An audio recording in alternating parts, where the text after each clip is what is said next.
Hello everyone and welcome back for another video.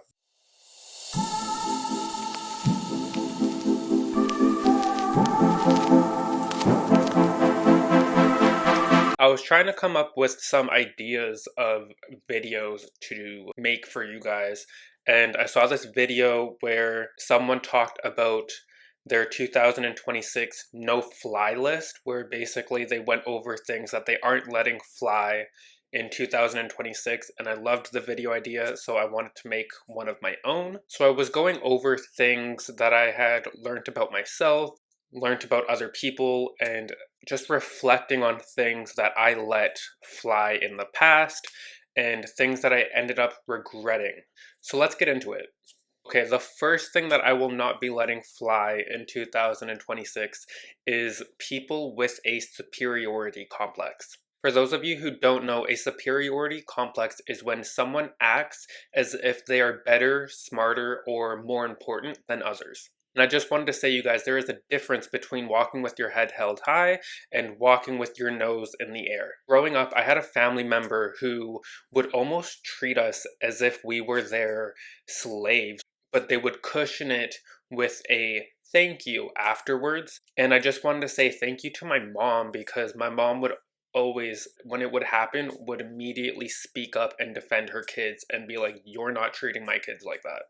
But this will come out in different ways with different people. For me, a big thing for me is how they treat wait staff and servers, you guys. I cannot stand people who treat servers rude, or anyone who works in customer service. It makes my head spin.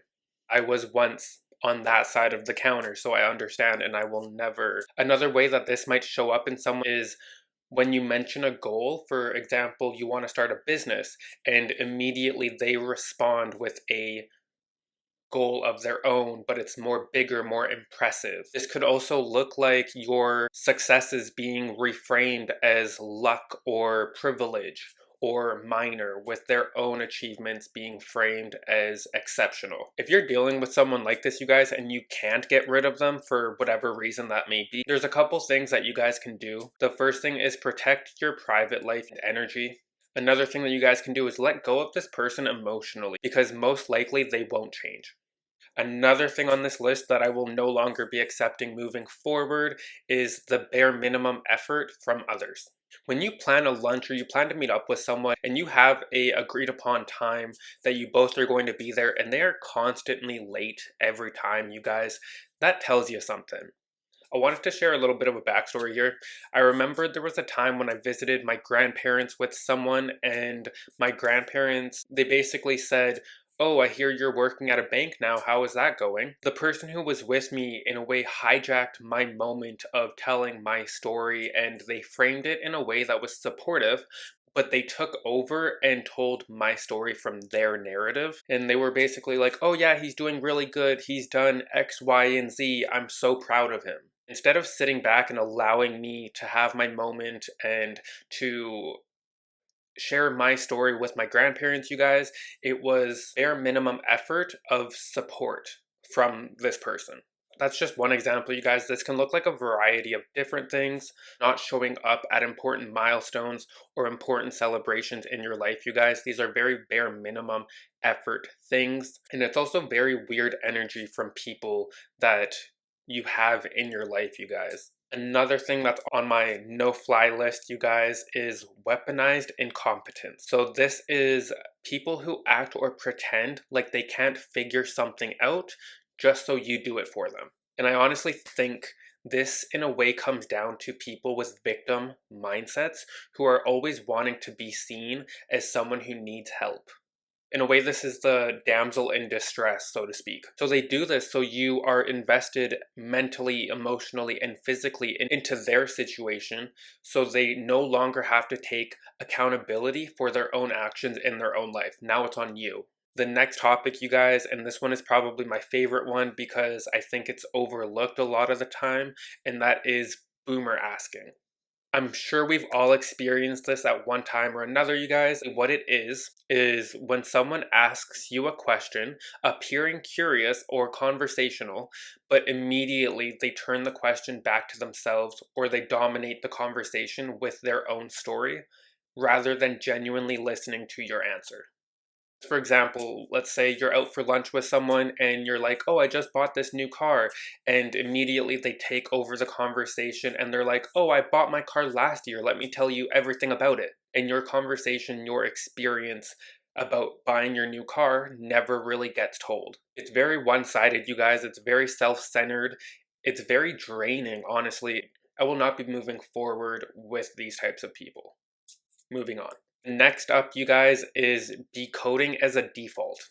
Okay, so basically, what this is when you're interacting with someone or you're conversating, or maybe you just received a text from someone and you constantly feel the need to decode their messages or replay conversations or overthink in silence. If you're around someone where you constantly have to replay messages and overthink conversations and in a way interpret silence, you guys, that's not a mystery to solve. That's lack of emotional clarity. And when it comes to the people that I choose to have in my life, you guys, I refuse to constantly live on edge, to constantly be on my toes. I feel like the energy and the relationship should be genuine and we shouldn't have to always walk on eggshells around those around us. In a way, you guys, it's almost keeping you in a low level survival mode. And that kind of dynamic can get exhausting over time, and you can leave interactions feeling drained. I don't have the energy, I don't have the time to continue a relationship with these kind of people. It isn't about placing blame on anyone, it's about paying attention to how certain dynamics make you feel and choosing differently. Another item on my no fly list, you guys, is people with high consumption but zero action or creation.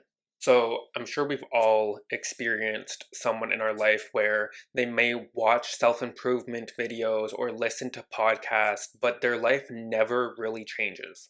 They're information hoarders who use the feeling of learning as a substitute of working for the change. I knew someone, you guys, who constantly preached about nutrients and how good fruits and vegetables were, but yet they weren't applying this knowledge to their day to day life. It just showed that they wanted to be seen a certain way without actually doing the internal work and discipline to see the achievements and progress. Another item on my no fly list, you guys, is ignoring how I feel after something. So, one thing that I'm really trying to pay attention to in 2026, you guys, is noticing how I feel after leaving a space and not during it, not while I'm trying to be present and polite, but after. And for a long time, you guys, I dismissed emotional hangovers because I told myself that I had social anxiety. And I'd tell myself I was just tired or sensitive or overthinking instead of asking myself why I felt so drained after certain interactions, why I was leaving feeling anxious and heavy. Staying in places that consistently deplete you does something to your nervous system. Even if nothing bad were to happen, even if the people are familiar, and even if you can't explain it logically. Your body often knows before you do. So if you're experiencing things like mental fog, tight chest, sudden exhaustion, you guys, this is a quiet urge to withdraw.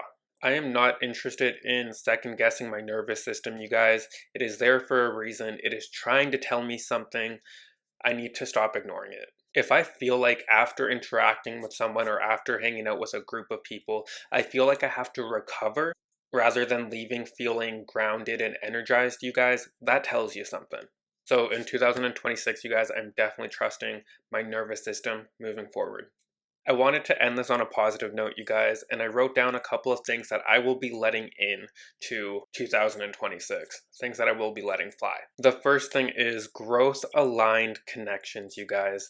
In 2026, I am choosing growth aligned connections. People who don't just know who I am, but people who will support the person that I will become or that I am becoming. I believe that relationships should be able to evolve, you guys, and the conversations should deepen, and the energy should shift as you do. And I am prioritizing shared values over history with people now. And just because we've known each other for a long time doesn't mean we still automatically align. And that doesn't make anyone wrong. It just means we're in different seasons in our life right now. A big part of why I wrote this down, you guys, is growth aligned people aren't threatened by change. So they're not threatened by your growth. They're not threatened by you acting different now. They're not threatened by their own growth and their own journey. These types of people make space for expansion. And these are the relationships where growth feels mutual, where you're not outgrowing each other, you're growing together. And those are the types of connections that I want to be more open to and I want to make moving forward. Another thing that I wanted to make room for in 2026 is peace that feels boring. Okay, but in the best way. Not chaos, not constant stimulation, not emotional highs and lows, just stability, knowing what to expect and feeling steady instead of on the edge, you guys. Emotional safety for me is a non-negotiable. Disagreements don't necessarily feel threatening in a way. I think a calm life, you guys, doesn't mean it's empty, it just means it's grounded. Don't get me wrong, I love to have a night out and I love to have fun, but it needs to be intentional, you guys. I need to know at least where we are going to go to start the night off. Peace doesn't have to feel exciting at first, you guys, especially if you're someone who is used to intensity and if you come from a house that was filled with a lot of people, you guys. But that's the kind of life that I'm building, you guys. Slow, steady, and supportive. Last and final thing, you guys, that I am going to be welcoming into 2026 and moving forward is trusting my own timing. No more feeling pressured with keeping up with everyone else, you guys, and no more comparing my life's pace and achievements and milestones with anyone else's. Sometimes the right move is fast and sometimes it's slow, you guys. I do believe when I moved out of my hometown, it was the right choice to do, but it was a fast decision and everyone was worried about me, but I knew I trusted my own timing. Honoring when to act upon something and when to pause is just as important as the action itself. And sometimes clarity only comes when you're waiting. Progress doesn't need constant acceleration, you guys. Sometimes you don't need to be doing more in order to be enough. Trusting my timing and letting my life unfold in a way that feels natural to me is what I'm going to be doing moving forward. It's freeing and it's one of the quiet, subtle ways of taking care of yourself truthfully. That's it for today's video, you guys. This is my 2026 no-fly list, you guys.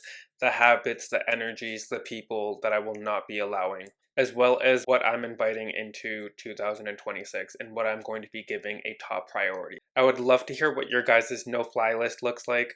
Drop a comment down below and let me know. And don't forget to hit that subscribe button so you don't miss any future videos. Thank you guys for watching today's video and I will see you in the next one. Bye everyone.